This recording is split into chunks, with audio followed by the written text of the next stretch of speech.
നിങ്ങൾ കാണുന്നത് നമ്മുടെ ആലപ്പുഴ നഗരസഭയുടെ ആധുനിക പ്ലാസ്റ്റിക് ശേഖരണ കേന്ദ്രമാണ്.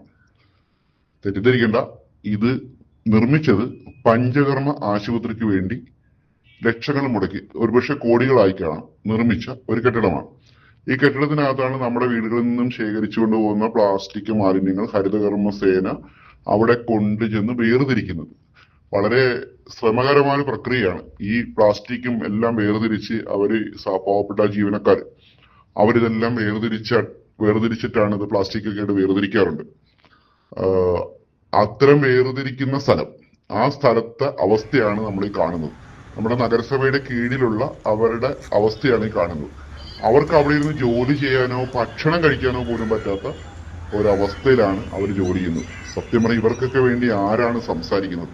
നമ്മുടെയൊക്കെ വോട്ട് വാങ്ങി ജയിച്ചിട്ട് അവരൊക്കെ AC റൂമിലിരുന്ന് സൂഹിക്കുമ്പോൾ, അവരൊക്കെ കൃത്യമായി ഉള്ള സമയത്ത് ഓണറേറിയം വാങ്ങുമ്പോൾ, നമ്മുടെയൊക്കെ ജനപ്രതിനിധികളുടെ എന്ന പേരും പറഞ്ഞ് നമ്മുടെയൊക്കെ നികുതിപ്പണം കൊണ്ട് പെട്രോളും അടിച്ച് AC കാറിൽ ചുവന്ന ബോർഡും വെച്ച് യാത്ര ചെയ്യുമ്പോൾ ഇത്തരക്കാരെ കാണാതെ പോകുന്നു. ഇവരുടെ പ്രശ്നങ്ങൾ പരിഹരിക്കാൻ ഇവർക്ക് സമയമില്ല. ഇവർക്ക് എന്താണ് ഇവരുടെ പണി? ഇത്